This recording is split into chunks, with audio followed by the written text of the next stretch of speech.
Rain hit Ash Hollow like gunfire. A boy's scream! Gideon March doesn't load his gun. He breaks a wrist and walks away. He's here for Pike. But a quiet woman sets a seed jar on a crate, and everything he came to end begins to change.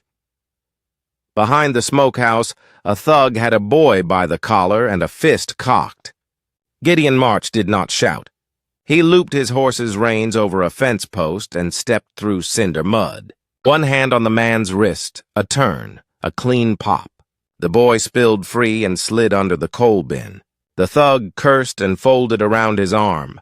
A second man raised a club. Gideon lifted a broken crate board with a bent nail and tapped the knuckles once. The club fell. No speech, no fury, just the work. Rain needled their faces. Men on the porch stared, then looked away. The smokehouse door gaped and breathed heat. Laughter rolled out, then sank. Ash Hollow braced under the sky's weight. Gideon left the men clutching what hurt and crossed to the feed yard. A windmill leaned there, vanes stuck. He slipped a rope around the mast and climbed. From up top, he saw the church bones black in the mud, the river swollen and brown, smoke nudging from chimneys. He tightened a cotter with a nail he wore on a thong. The blades took wind, slow, then sure. Below, a woman pinned an awning with one hand and set a glass jar with the other. The jar held paper seed packets. Beside it lay a mended hymn book, spine stitched in blue thread. Gideon dropped from the mast. Mud took his heel. He steadied the awning corner. The woman's gaze stayed a shade to the side. A loose strand clung to her cheek. They held the canvas through a gust. The nail tore. Gideon used his bent nail to fasten the grommet. Her hands were steady, flour on the knuckles. "Thank you," she said.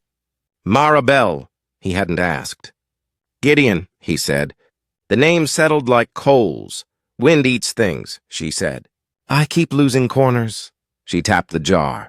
The packets bore tidy names: beans, sorghum, marrowfat, peas. One read in cramped letters after the burn. She slid that one to the back. He shouldered a sack of cracked corn and stacked others to lift them from the damp. On a shelf, a ledger lay open, columns ruled with care. A pressed sprig marked a page. He closed the book and checked the tie on his horse. Rain came harder, turned the alley to a sluice. He moved a crate to lift the seed jar. Mara cupped a lantern against her body. Flame made a sun under the awning and showed the tremor at her wrist. Still, she kept the jar level.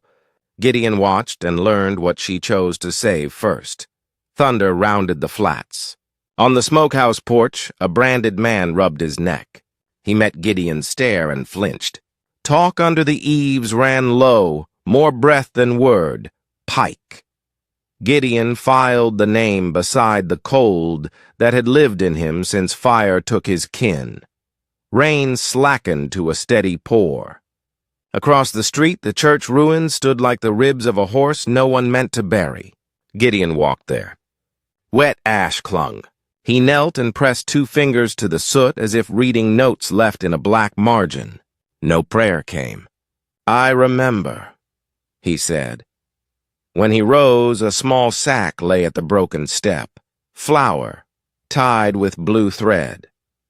A folded paper beneath it read, in that same hand, "For the road, if you keep going."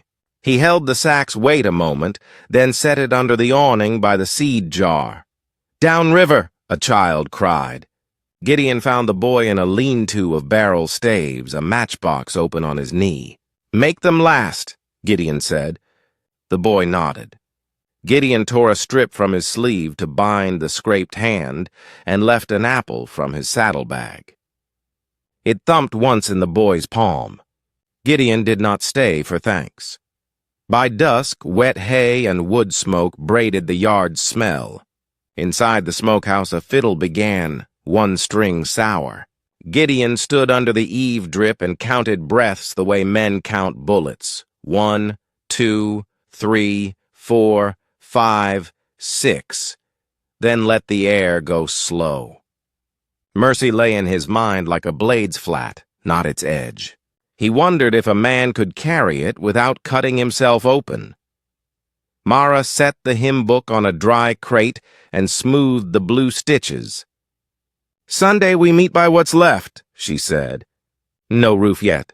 Still, we sing. 2 riders clattered past, dust skirts wet. They did not dismount. A slip of paper on the smokehouse post flapped. Notice of claim. Ink bled, but 3 letters kept their bones. P-I-K. The timer in Gideon's chest started its slow tick. He wiped rain off his hat brim, set it low, and crossed the yard. The door's heat touched his face before the light did. Boots scuffed. Glass rang. A card slapped a table, laughter too loud. Thunder crawled over the flats. Gideon stepped through the smokehouse door and gave breath to the name he had carried silent. Pike. Heat and noise rolled over Gideon like forge breath. He stood in the smokehouse doorway long enough for eyes to land and slide off. "Pike," he said again, not louder. A dealer's hand stalled. A laugh broke and died. The barkeep tipped his chin toward a back door. Gideon did not look. The mirror held a smear of faces. No Pike. A young man with his hat's tie strings cut shouldered up. "You don't call men like that," he said. His thumb worried a broken watch chain. "They come when they want." "I'll be here," Gideon said. He did not sit. He bought stew and carried it into the rain, rattling the tin awnings. He set the bowl by the coal bin boy. "Eat." He left a second spoon, dull as a washed coin. Gideon leaned against the wall and watched the street in a puddle by his boot. Mara crossed the yard with the hymn book under her shawl. "Storm will lift," she said. Her lantern swung, a small moon. Lightning forked over the church ribs. A shout skidded from the river road. 2 riders hammered past, hauling a third whose boot threw mud. Papers blew from a burst saddlebag. The lead rider saw Gideon and smiled without warmth. "Flood took the east bank," he said. "Pike's men set rock at first light. Credit due. Credit sat like grit on a tooth." Gideon said nothing. The riders pushed on. Rain ran brown in the alley. "Come," Mara said to the boy. "You'll drown upright if you sleep here." The boy looked to Gideon. He nodded. They moved like a small caravan, lantern, bowl, horse. Mara's shop bell did not ring.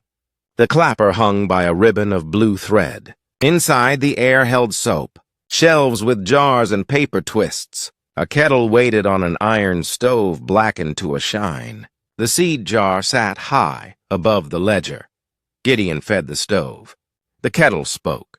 Mara set out 2 chipped cups and 1 small tin cup with a dent. "For strays," she said. "Cowbirds and boys." They sat. He cleaned the boy's palm with warm water and a rag torn from a flour sack. The rag left pale dust. He wrapped the hand with a square-cut strip cut square. The boy kept the apple between his knees. Thunder rolled farther off. Gideon checked the latch, the window hasp, and the small back door with its warped bottom board. He shaved the board with his knife until it kissed the sill. "Why speak his name?" Mara asked. "So he won't live only in me." He watched the kettle breathe. "Some things rot if you keep them sealed." She stirred molasses into cornmeal. "We owe a levy for the bankstones," she said. "List goes on the church post at the first dry." She did not look up. "His lists grow." Gideon lifted the ledger and traced the pressed sprig with his thumb. "Are these numbers true?" "True as I can keep them," she said. "I count by day and by lamplight." The boy finished the stew, eyes fixed on his spoon, which might show him older. Gideon set the bowl to dry. A stray cat stepped from under a sack of meal and tested the room. He poured a thimble of milk into the dented cup. The cat drank. Mara pulled a wool blanket from a cedar chest scarred by scorch. She spread it on a pallet near the stove. "You can take the chair," she said. "I'll take the door." He looped his bent nail on a leather thong through the knob. a poor man's alarm. He set his revolver on the shelf, empty. He laid cartridges on the ledger like a row of brass seeds. He did not load. Rain softened to a hush that made the clock tick loudly. Mara set the hymn book beside the seed jar and touched the blue stitches. "We meet there, even ruined," she said. "Tomorrow, if the river lets." "Tomorrow," Gideon said, a thud at the front. Paper slid under the door, edges soaked. Notice, a tally, a threat wearing neat sums. He set it by the stove to steam, then tucked it under the ledger. He stepped to the window. Smokehouse lamps cast amber. A shape crossed that light and paused, hat brim low, shoulders like a coat on a nail. Not Pike. Gideon memorized the gait, the weight on the left heel. He let the curtain fall. "Sleep," he said to the boy. The boy's eyelids felt heavy. The boy obeyed the way small things do when a bigger one keeps watch. The cat curled into a comma. Mara damped the stove and left the lantern with a cautious wick. Gideon sat on the floor by the door. He counted breaths. He listened. Kettle spit, ledger rasp, rattle of the bell's ribbon. Between one breath and the next, he picked the work for first light. He would walk the riverbank to the ford and read the stones men planned to set, and he would count how many hands Pike meant to bind with that kindness. Dawn came ash-gray, the rain worn to a mist that made the world hum. Gideon eased the shop door with his boot heel and let morning in. The boy slept, hand flung over the dented tin cup. The cat watched. He left his revolver empty on the shelf and took the rope and his bent nail. He slid the ledger under the hymn book, tucking numbers beneath a stitched spine. Mara stood by the stove, tying her hair with blue thread. "I'll walk the ford," he said. She pressed the packet marked after the burn deeper into the seed jar. "If water climbs, we move these up." First thing, the river spoke before it showed, a steady telling. Men worked with poles, rolling rocks from a cart. A foreman with an oilskin ledger called placements. Gideon studied the current set. An old man pushed a barrow of chicken crates. The wheel sank. Gideon lifted the axle while the man pulled. The barrow jolted free. A feather stuck to his sleeve. "Much obliged," the man said. "Ephra. Pike's kindness, they say. Ledger for the work, ledger for the keeping." Gideon glanced at the ledger, at the boy counting rocks, at the pencil that paused at some names and raced at others. He marked hands, mules, and who owned what was used. Mist thickened. He turned back. Brownwater shouldered Mara's back door and murked up the grain. Gideon wedged it open. "High up," he said, and began to lift. Sacks, pans, the cedar chest, a crate of jars. Mara stuffed the cloth in the seam. The cat leaped to the counter and stood like a small captain. They moved without waste. The stove hissed when a drop found iron. Gideon laid boards as a shelf across barrels. Mara handed up the seed jar, then the hymn book. Her hands shook so little the glass did not sing. "You've got reach." Windmill taught me to climb. Water rose to his bootlaces and steadied. The boy woke, saw the floor, and grinned as if the room had learned to float. Gideon gave him a broom. "Push the silt to the door."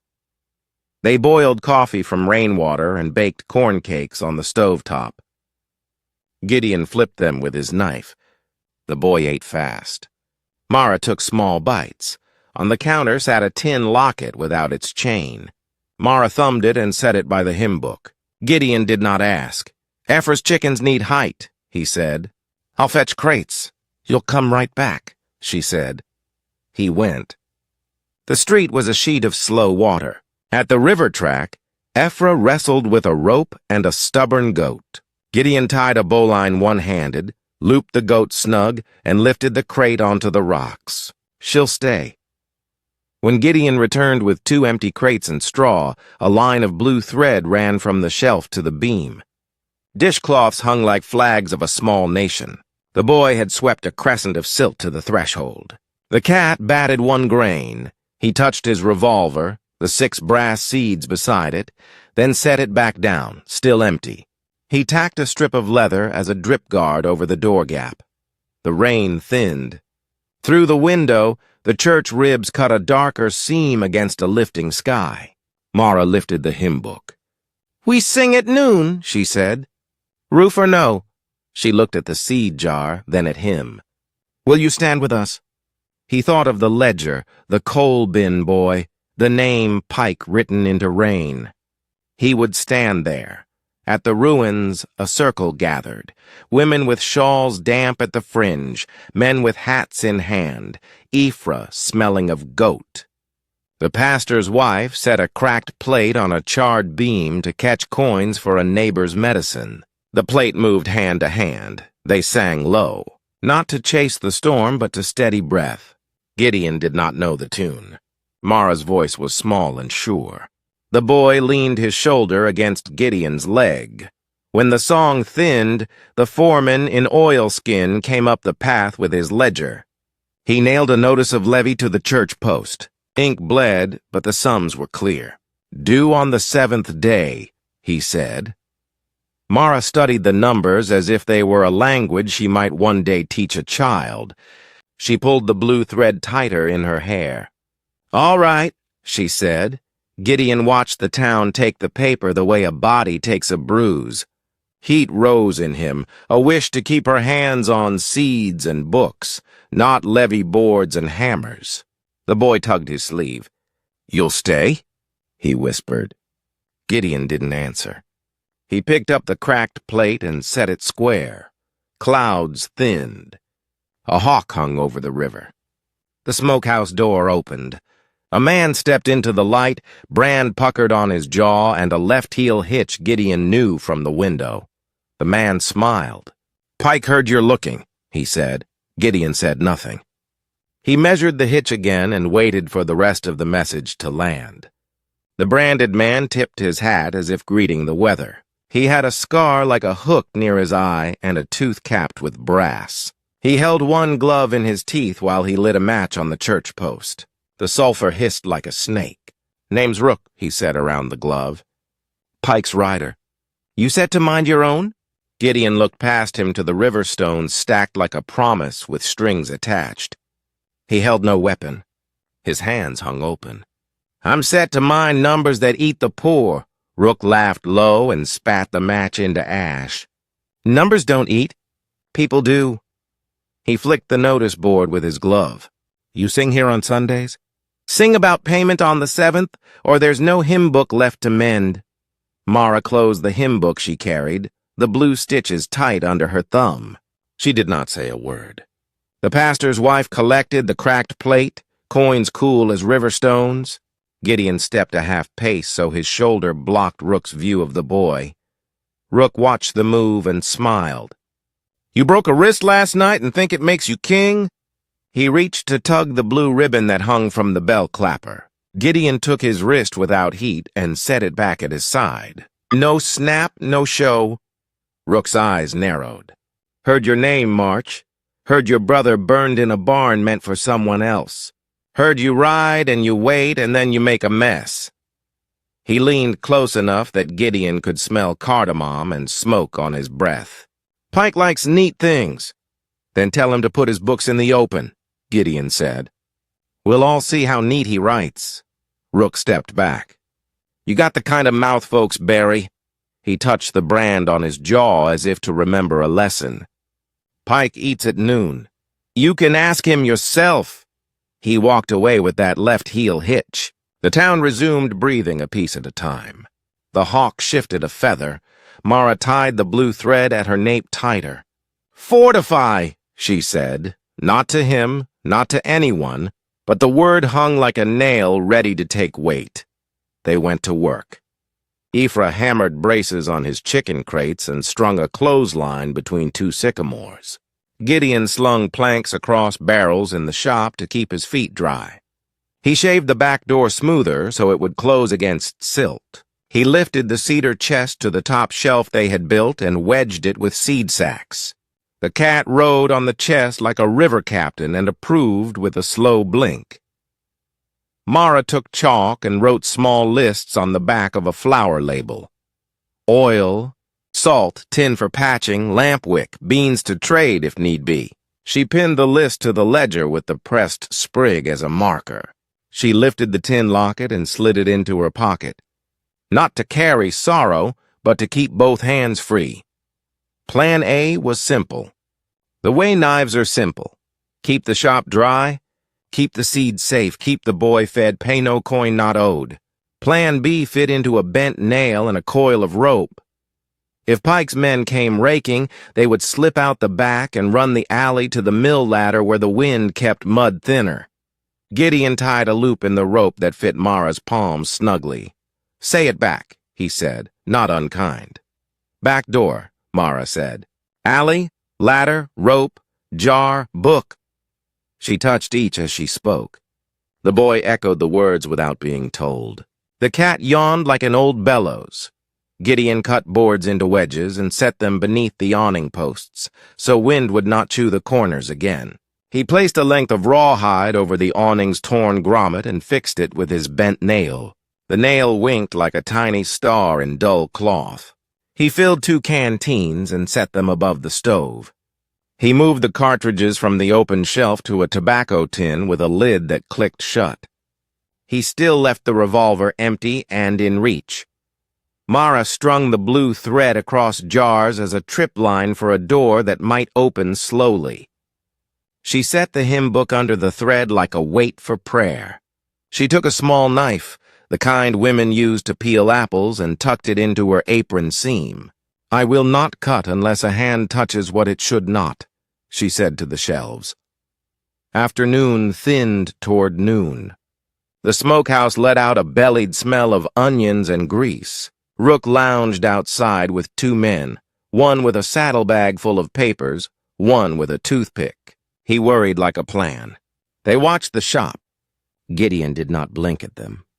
He stepped into the muddy street where the church ribs made shade and stood so he could see Pike, if Pike chose to be seen.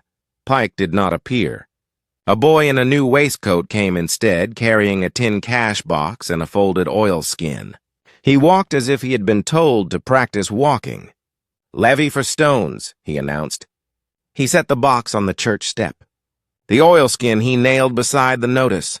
It bore a tidy signature, Pike's hand. The ink had the smugness of a man who never spilled. Mara folded her arms so the blue thread at her wrist showed. "We pay for what holds," she said. "We won't pay for rope that binds." The boy swallowed and looked to Rook. Rook shrugged like the weather. "Due on the 7th, the boy recited. He tapped the box. "Receipts given." Gideon picked up a receipt slip. It smelled of lye soap and fresh-cut paper. He wrote a line with Pike's pencil, "Show books." He pinned the slip to the oilskin with the same nail that held it. The small rebellion pleased no one but him. Rook sauntered over, read the 2 words, and held Gideon's gaze until the air went thin. "You want a book?" Rook said. He hauled the tin box up, flipped the lid, and took out a small black notebook bound with hide. He held it high as if preaching, then snapped it shut and slid it into his coat. "You can look when Pike says look." Gideon did not reach. He touched his bent nail and felt its bite. "Tell him I'm patient," he said. "Tell him yourself," Rook answered. The first confrontation came as plain as a gate. Rook stepped into the street and planted his feet. "Test the weight," he said quietly. His men splayed along the porch like crows. Gideon did not draw steel. He drew breath. He kept his hands open, palms wet with river sheen. He saw how Rook's left heel dragged. He saw how his shoulder dipped before his right hand twitched.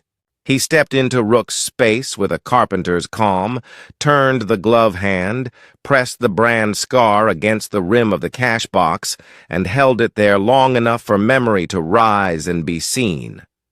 Rook hissed and stilled. Gideon did not bend the wrist. He did not break anything. He let go. Rook smiled with his brass tooth showing like a coin in a poor man's eye. "Sunrise," he said. "Pike likes his talk when the light is honest." Gideon nodded once. "Street?" Street. Mara's hand found the locket in her pocket and closed around it. She did not speak. She lifted the seed jar to the high shelf without looking and set the hymn book beside it, as if to teach two good things to stand together. The cat flicked its tail and watched the men with a patience older than debt. Rook tipped his hat. "Don't run," he said. "Chasing bores me." Gideon looked at the ledger board where his two words hung under Pike's neat ink. He felt the timer in his chest click louder. He turned toward the shop door, toward rope and jar and book and woman holding her ground. Behind him, the smokehouse piano struck a wrong note and held it, bright and ugly, until someone's hand came down. Night would come. Sunrise would follow. Between them lay a street that asked a man what he meant when he said mercy. Morning stretched thin and bright. Gideon walked the line between shop and windmill, between jar and river. The timer in his chest kept time. Sunrise with Pike waited like a nail at the end of a plank. He built toward it without saying the word. Days turned into small tasks. He taught the boy knots, clove hitch, bowline, and half hitch for wet rope. The boy's hands learned to remember. Gideon carved a peg from ash so the dented tin cup would live in one place. He fixed the awning's second corner with rawhide and his bent nail. He stood the sacks like soldiers and left aisles a flood could respect. Mara kept the ledger clean. She sharpened her pencil with the apple knife. The blue stitches on the hymn book thinned where her thumb found them. She moved the seed jar each morning to place it in the day's path. To touch is to choose, Gideon thought, and he watched what she chose. They learned quite a trade. He spoke when a job needed dividing. She spoke when a pot needed turning. The boy whistled to the cat and finally called the note right. Sundays they stood in the church ribs and sang. Gideon didn't know the tune, but his chest knew where to hold air. Afterward, Mara wrote numbers for Ephra. Feed owed, eggs traded, 6 buttons for his wife's dress, paid in labor at the mill. Rook drifted through the days like a crow shadow. He did not press. He watched Gideon's hands the way a smith watches a fire. Once he said sunrise as if tasting the word. Gideon nodded. The season turned. Mud dried to crust. Wind swung west. The river showed gravel bones. Gideon greased the windmill and taught the boy to hear the thin whine that means something is about to fail. He counted doors every dusk. He built decoys, a jacket on a broom behind the side glass, a lantern hung low so it cast a body where none stood. Mara stitched new corners on the awning from a flour sack. Gideon made her needles from gramophone pins, ground smooth on a river stone. She tested one and nodded once. She set the tin locket on the counter and opened it halfway, then closed it. At night, she brewed chicory. He made a scoop from a sardine tin, curled the edges safely, bored a hole, and tied on blue thread to match her stitches. He set it by the jar and said nothing. She balanced it in her palm and smiled. Then came the missing sound. Frogs hushed. The smokehouse piano went dumb. A dog barked once and stopped. Gideon lifted the tobacco tin, touched each cartridge, and left them sleeping. "Storm," Mara said. She wasn't looking at the sky. They split the plain into plain words. Mara would take the boy and the cat to Ephra's loft when the bell rope tugged once. Gideon would be the decoy if men came sniffing. Twice meant water. 3 times smoke. The boy repeated it and wrapped the rope around his wrist until he remembered not to. Wind began like a chair dragged across a floor. Dust lifted. The river talked in its throat. Rook's 2 men rowed slowly to measure doors.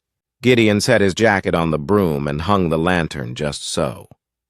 He opened the back door a finger width and rubbed silt into the wet print his boot left, so it looked old. He pulled the bell rope once. Mara did not argue. She packed the hymn book and the ledger in a flour sack, set the seed jar inside her shawl, and took the boy's hand. The cat went ahead. They stepped into the rain with iron on its breath. Riders came in a wash of hooves.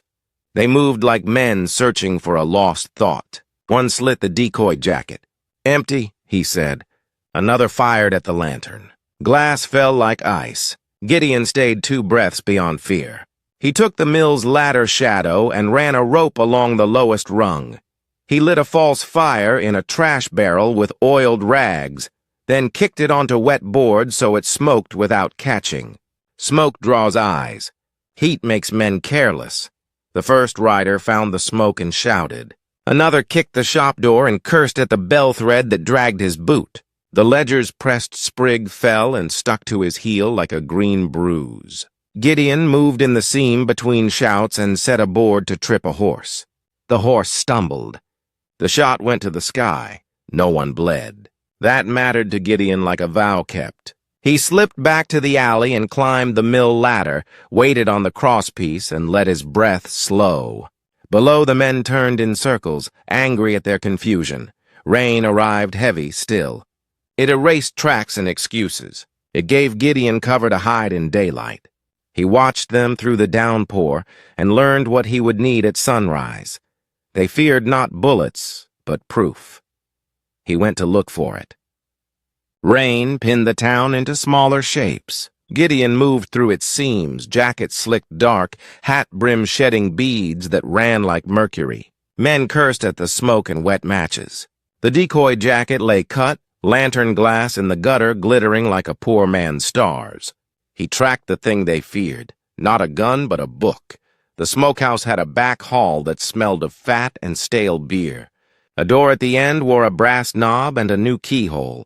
He touched the keyhole with his bent nail and felt the set of cheap pins. He breathed once, slid the nail, lifted, twisted. The lock conceded with a soft click, like a throat clearing before a lie. Inside, an office. A map of the river was tacked to the wall, pins stuck in where men had stood that morning rolling stone. A tin cash box sat open on a desk with a blotter that kept neat the ink of a neat hand. A small black notebook lay beside it, bound in hide. Rooks. The room hummed with the small pride of a man who thinks he can count on the world being safe. Gideon shut the door with his heel and went to the desk. He did not sit. The black book opened to a page that smelled of oil and rain, names, tally marks, notes in a slash hand, interest in kindness, rescue fees. Levy for stones twice, thrice in some columns, as if the river itself owed. He turned a page and saw thumbprints too round, too clean, the same stain traced over and over like a fake amen. He saw a widow's mark charged for straw removed. He saw Ephra's name where no coin had moved, only hens lifted to a high plank. He did not copy. He read until the columns lived in him. He slid the notebook into his coat only long enough to peel a thin scrap from the backboard. Pressed there, a square of oilskin, needle holes neat along 2 edges. It matched the receipts posted at the church, but the sums differed by a steady hand's quiet greed. He put the scrap in his pocket and placed the book back just off-center, enough to let Rook know someone had entered his breath. He took the tin cash box lid and pressed it against. Rook's brand in his mind until the memory of heat told him a man could be turned without being burned. He opened the door to go and met Rook in the hall, left heel dragged. Brass tooth flashed. Rain ran off his hat and down the scar by his eye, drawing a bright line. He held no gun. He held a small hook blade, the kind used for bales. "You fish in my pond," Rook said. "Counting fish," Gideon said. "Counting makes men lonely." Rook moved quickly, a hand meant for the throat. Gideon trapped the wrist and turned him, the same calm turn he had used on the coal bin thug. He pressed the hook hand to the door frame until the wood took a notch. Rook hissed and shoved backward. The hook bit Gideon along the ribs, a shallow, mean kiss. Warmth streamed under his shirt. Gideon chose with the clean part of his mind. He rapped Rook's head once against the jamb, not hard, just precise. The hook fell. The two men breathed. "Sunrise," Rook said behind his teeth, as if to remind himself this wasn't the hour. "Street, street," Gideon answered. He dragged Rook's forearm across the jam so he would remember the grain of that wood. He opened a pantry door, pushed him in, and wedged the bent nail through the hasp like a pin. "Count a while," he said, and left. He walked crooked for 2 blocks to keep blood from marking a straight line. Rain took care of the rest. He went by the river long enough to let cold knuckle his ribs numb, then cut back to the alley. His shirt clung. He pressed his palm to the cut. The warmth kept coming quietly and steadily, a man's slow leak. Mara's bell did not ring. The blue ribbon made a soft brush sound as the door closed. She looked up from the ledger with a face that was all edges and then not. The boy stood by the stove with the cat in his arms. Gideon's hand left a damp print on the counter. Mara was already moving. She pulled the chair close to the stove, not for comfort, but for light. She set the hymn book aside and laid out needle and blue thread. "Sit," she said. No quaver. She washed her hands in the kettle's water, wiped them dry on her apron, and slid the apple knife under the boiled rag to keep it clean. Gideon sat. He took his shirt off with fingers that had built ladders and wrenched wheels. The cut was not deep, but it spoke in red syllables. Mara cleaned it with cool water and a strip of linen, then with whiskey that turned his breath to iron. He did not flinch. She threaded the blue and stitched small and even as if making a tear behave. "Tell me once," she said. Her voice was the voice used when you ask a skittish colt to lift a hoof. "Books," he said. 2 sets. 1 for the wall, 1 for the pocket. He charges on the rescue and calls it mercy. She nodded once as if she had heard what she feared and found it named. "We can show it. We can," Gideon said. He watched her hands make a door out of skin and close it. Pain steadied him. It made the room exact. Stove breath, cat's ear flick, boy's quiet, held like a cup close to the brim. She tied the last knot and bit the thread clean. She laid a hand flat near the stitch, not touching the wound. The way you calm a spooked animal without pinning it. "You will stand at sunrise," she said, not asking. "You will not kill unless a hand leaves you no choice." "I've carried that since I rode in," he said. His eyes went to the revolver on the shelf, still empty. The tobacco tin clicked when Mara lifted it. She counted 6 cartridges on the ledger, then slid them back into the tin and shut the lid. "You kept them asleep," she said. "Keep them so." "The town will need more than my notches," Gideon said. He took the oilskin scrap from his pocket and set it on the ledger. It wore Pike's tall numbers in one ink and the churchboard's smaller due in another. "You read in front of them." Mara's throat moved. She looked at the hymn book's stitches, at the seed jar's paper faces. "My voice is small." "It is sure," Gideon said. "Sure beats loud." The boy set the dented tin cup by Gideon's boot as if cups made men stronger. The cat rubbed his ankle, indifferent to justice so long as hands stayed kind. Outside, the rain slackened. The missing sounds came back one by one. Frog, drip, a piano testing a chord, this time in tune. Ephra knocked once and lifted the latch. He stood with his hat held like a fragile thing. "Word goes," he said. "Pike expects you at dawn. Folks will gather. Some want to see a shooting." He looked at the boy and set his hat down. "Most want to be quit of the lists. We'll bring a book to a gun," Gideon said. "We'll make the town look." Mara wrapped his ribs with clean cloth and tied the ends with blue thread. She put the apple knife back in her apron and smoothed the ledger page with the pressed sprig. "We'll stand with you," she said. Gideon slid his shirt back on. The stitch pulled, honest. He set his revolver in its place, still a hollow promise. He took the bent nail from the door and tucked it into his pocket. "Sunrise," he said. "Street?" Mara answered. He set the black scrap under the hymn book. She placed the seed jar beside it as if truth belonged next to promise. Night crept to the windows. Somewhere, the river shifted and sighed, something heavy finding a deeper seat. The timer in his chest ticked. It did not frighten him now. It sounded like a clock you wind for a house you mean to keep. The night pulled tight like wet rawhide. Wind lowered its head and listened. Gideon stood in the shop doorway and mapped the town again with breath. Smokehouse porch, trough, mill ladder, alley seam. The sky held lightning without sound. Beyond the flats, thunder counted time. "Gather up," he said. Mara slid the ledger and oilskin scrap into a flour sack and knotted it. She tucked the hymn book against it and wrapped her shawl around the seed jar until the glass disappeared. The boy wore Afra's spare coat with sleeves rolled.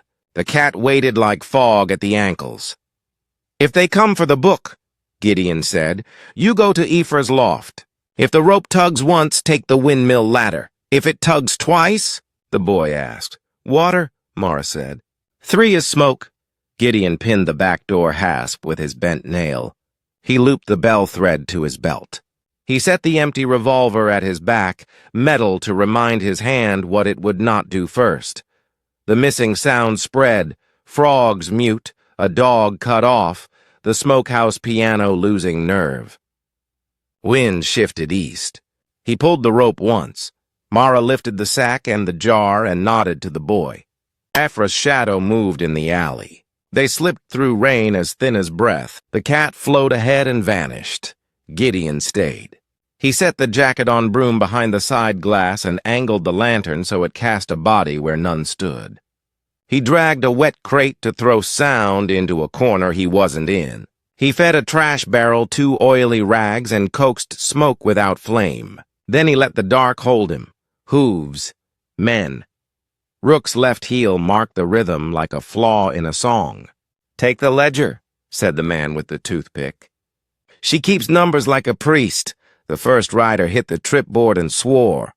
The second fired too quickly and shot a nailhead into sparks. The decoy lantern popped. Smoke dragged low in confused eyes.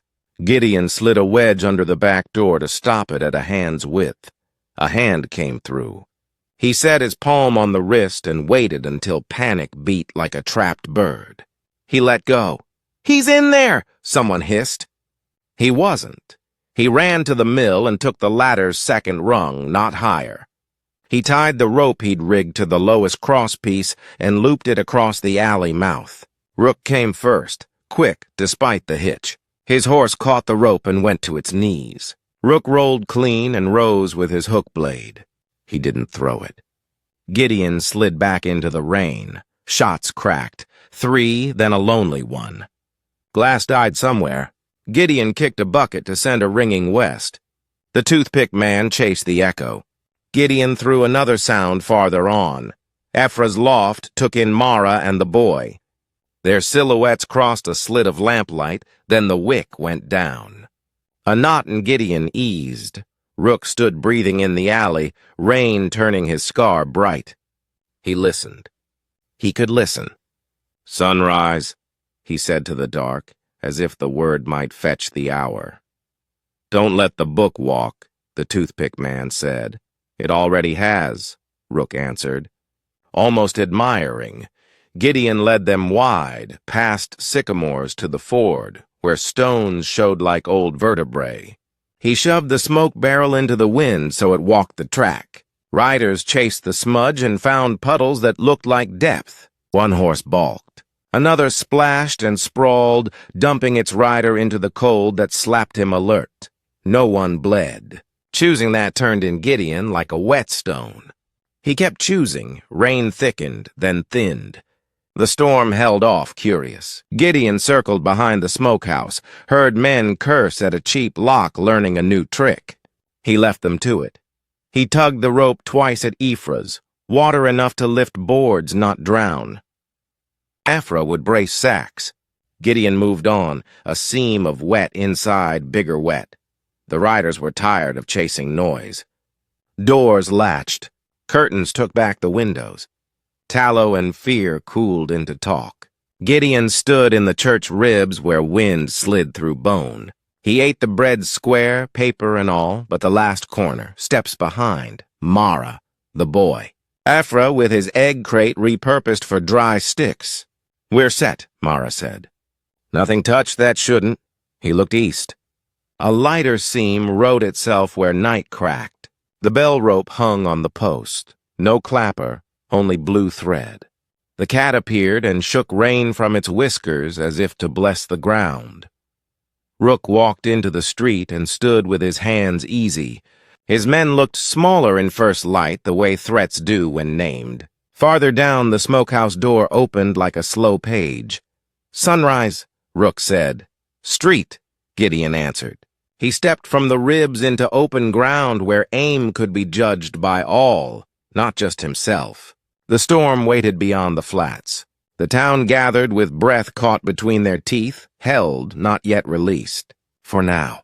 The sun rose like a blade pulled slowly. The street took its shine. Gideon stepped in with a hat low and hands empty. Rook waited 10 paces off, brass tooth bright. Doors cracked. Church ribs cast bars. Gideon set his empty revolver on the trough where all could see. He opened the tobacco tin and let 6 cartridges gleam like seeds.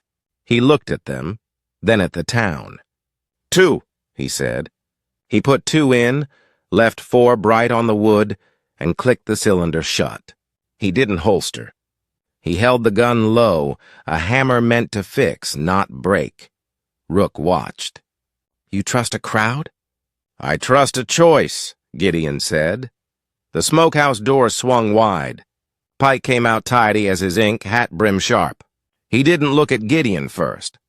He looked at Mara, at the flour sack, at the blue thread at her wrist. Then he smiled like a man pleased by a proof. "Mr. March," Pike said. "You make a noise." "I make a count," Gideon said. He nudged the 4 cartridges so they clicked like coins. "You charge to breathe.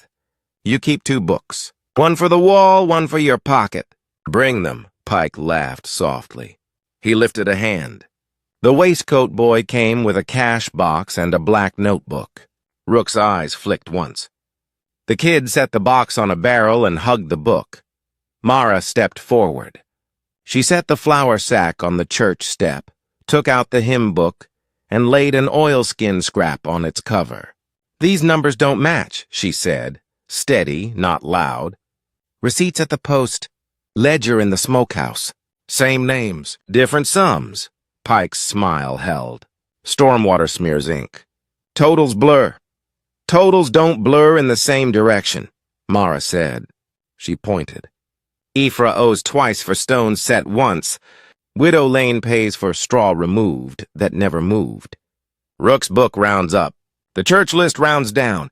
Your ink runs uphill." A murmur went through the crowd, the sound men make when they learn why their pockets feel light. Ephra took off his hat and held it wrong side up. Pike said Rook's name like a leash. Rook didn't move. Gideon kept the gun low. "Street," he said. "Sunrise." "You called it." "Speak plain." Pike finally looked at the revolver. 2 rounds? He said, amused. "The kind that leaves room," Gideon said. He stepped until his boots found first light. "End this with ink." "Show books?" "Make right." Pike moved fast. His hand went for the gun inside his coat. Gideon had seen that start. He drew and fired once, low. The bullet took Pike's wrist. The slick pistol slapped mud and slid under the trough. Blood brightened his cuff. Rook's hand twitched toward steel, then stilled. The town breathed in through its teeth. Gideon didn't fire the second round. He lifted the revolver and showed the open chamber like a clean palm. "Enough," he said. He set the gun on the trough again. "Read," he told Mara. Mara opened the hymn book like a ledger of mercy and smoothed the scrap. She spoke names and sums like seed lines. Beans, sorghum, debts canceled, lies revealed. Ephra owes $1 for stone, paid in labor. Widow Lane owes nothing for straw that never moved. The levy due is half what was posted. There is no right to interest on rescue. Ephra made a sound, half laugh, half prayer. Others stepped forward with receipts.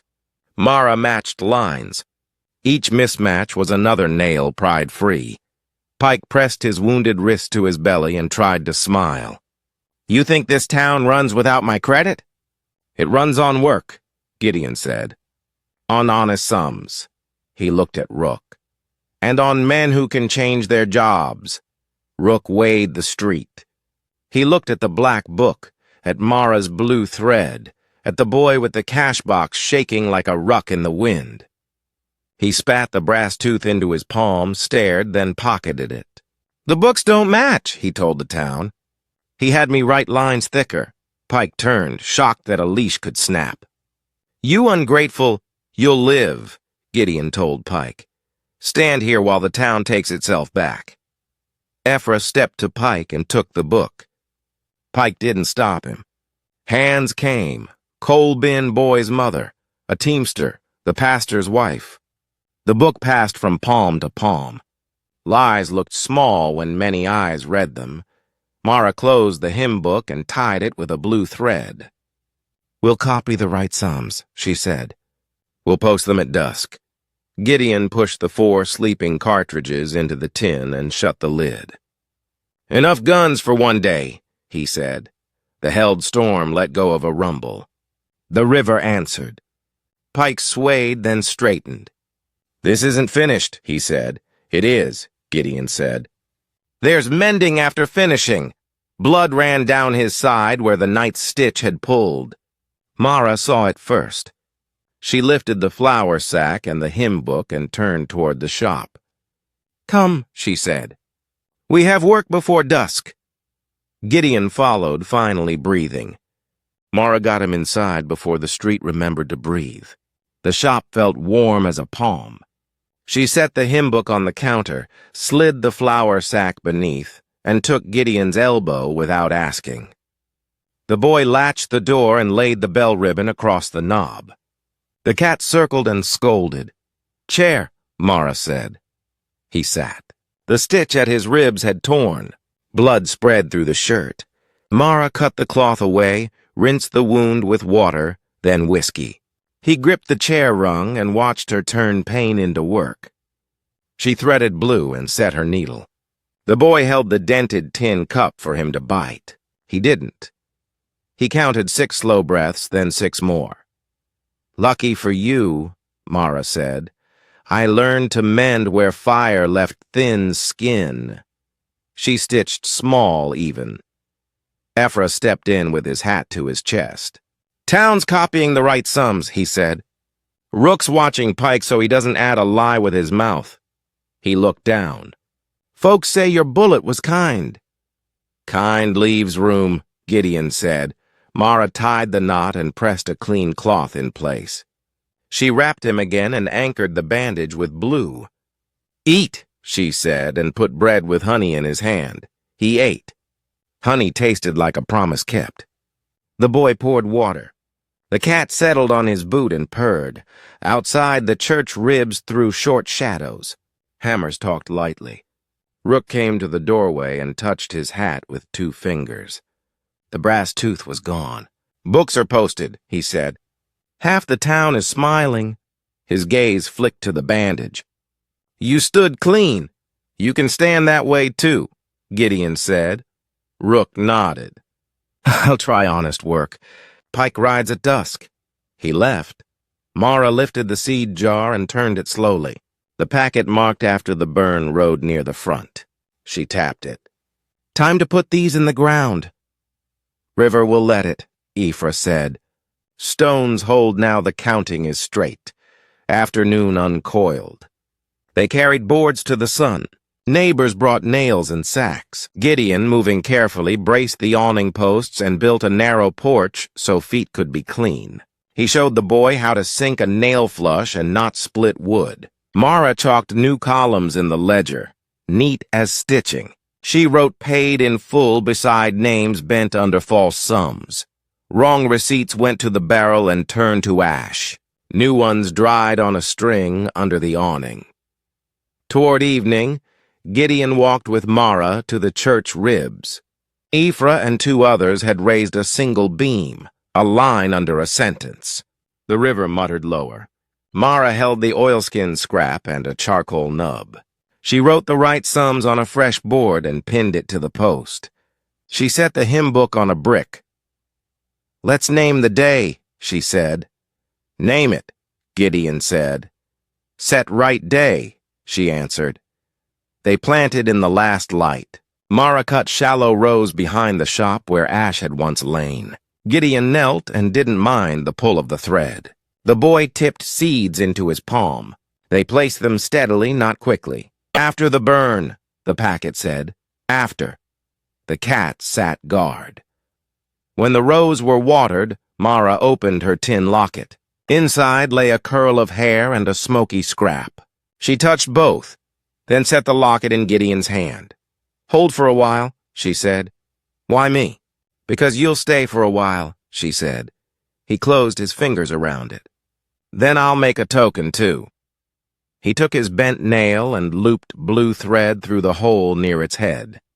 He tied it securely and gave it to her. "Hang this by your door. It says I'll be at the other end," she smiled. She tied the nail to a peg so it would sing if touched. Night came without hurry. The town exhaled. Frogs returned. The smokehouse piano kept a gentle waltz. The river sounded like a big animal sleeping. They sat on the new porch, three and a cat. Lantern light made a halo on the seed jar inside. The boy leaned into Gideon. Mara's shoulder brushed his arm and did not move. "We'll post the final ledger at dusk tomorrow," she said. "We will," he said. He heard where a roof beam was laid across an empty span. Past the mill, lightning flickered and died. The sky held stars. Gideon set the locket on his knee and felt the hinge and dent. The timer in his chest slowed to a steady tick. No fuse now. A clock. "Name this place," Mara said. "Ash Hollow," he said, then shook his head. "Not Hollow?" "Not Hollow," she agreed. "Ash Harbor." He let the words ring and settle. "A harbor is where you stop running. Tomorrow's jobs lined up like tools on a bench." Tonight kept still. They listened to frogs and wind and their own breathing. The cat blinked slowly. The blue-threaded nail tapped once and went quiet, a small bell at ease. Dawn left gold on puddles, then thinned to clean light. Gideon woke before the town and listened to the new quiet. No timer in his chest, only a clock that kept a house's hours. Mara brewed chicory and warmed bread. She checked his bandage. The blue thread held. The boy straightened the bell ribbon and swept the threshold. The cat inspected the work like an old foreman. Rook came at mid-morning with a shovel on his shoulder. "Stones sit true," he said. Pike rode out at dusk. "I told him the books stay on the church post." "You could have gone," Gideon said. "I went with her." He leaned the shovel by the door. "If you'll have a hand, I'll throw it in." Mara nodded once. "Start with the porch steps. Children trip when joy runs." He smiled and went to work. Shovel and hammer made a steady rhythm. Ephra hoisted a beam with two neighbors and named the day again. Gideon eased down the steps and stood in the UN. He watched the town decide, plank by plank, to stay. By noon, trades not written in any ledger filled the shop. A seamstress set a jar of buttons on the counter for flour by the cup. A teamster loaned a spare wheel. The pastor's wife brought a pie and left with nails. Gideon kept chalk tallies on a board. "Pay when and how you can," the heading read. Mara added, "No interest in rescue. They ate in turns."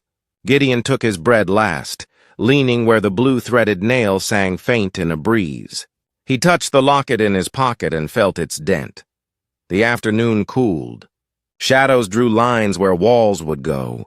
The boy learned a square cut and the sound wood makes when it is cut. He and Gideon planted 2 more rows, then pressed the soil with their palms. After the burn, the paper had said. Now the ground answered with a damp, living smell. Near sundown, the church ribs took a ridgeboard. The town gathered. Gideon stood with Mara and the boy and Rook and Ephra under that beam. The pastor's wife offered thanks with words as plain as bread. The coal bin boy held his mother's skirt and didn't hide. When Eamon settled, Mara's fingers found Gideon's sleeve. "Come," she said. "One more stitch." He thought she meant his side, but she led him to the shop door. Above the latch, the blue-threaded nail hung like a small star. She touched it, and the bell ribbon kissed the knob. "I want to tie this to more than wood," she said. Gideon took the bent nail from his pocket, its twin, and laid it on her palm. "Then tie it to me," he said. She looped blue thread around the nail and his wrist, soft once, then twice, then a third time. She knotted it small. He pressed the knot and felt a home build itself under bone. "I'll stay," he said. "I know," she said. "Stay, and don't harden." He took the locket from his pocket and placed it in her hand. "Hold this with me," he said. She slid the chain through a hidden eye at the hymn book's spine. It rested there like a quiet heart. Night came kind. Lamps pricked on softly. The smokehouse piano found a hymn and played it slowly. The river's voice dropped to a contented run. They sat on the new steps. Rook told how a rookie rider once tried to count his shadow as herd, and how Pike had laughed until breath turned mean. The boy asked if shadows could be led. "Only to light," Gideon said. Neighbors drifted off with tired backs. The church beam held.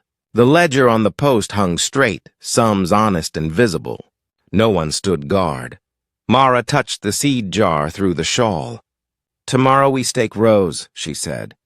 "The wind is gentler when it sees order." "We'll stake," Gideon said. He wanted to speak of how revenge had thinned to a thread he could tie off, how mercy sat like the flat of a blade he could carry without cutting himself. He did not give a speech. He reached for her hand and let the blue thread say the rest. "Name the house," the boy said sleepily. Gideon looked at the sign they had carved from scrap. Ash Harbor, letters neat as rows. He lifted it. Mara took the other end. They set it on 2 pegs and stepped back. "Ash Harbor," they said together. The cat leaped to the rail and claimed it with a tail flick. The bell ribbon whispered once. Lamps blinked along the street like patient eyes. Gideon leaned his shoulder against Mara's. The boy nodded where he sat and didn't wake. Above them, the sign took the evening's first shadow and kept it. "Tomorrow," Mara said. "Tomorrow," Gideon answered. The town breathed easy. The river carried light. The seed jar kept its place by the hymn book. The blue thread held. The clock in Gideon's chest kept a home's time. Somewhere beyond the flats, thunder rolled away and did not return. If this story moved you, tap like, drop a comment, and subscribe for more quiet Western redemptions.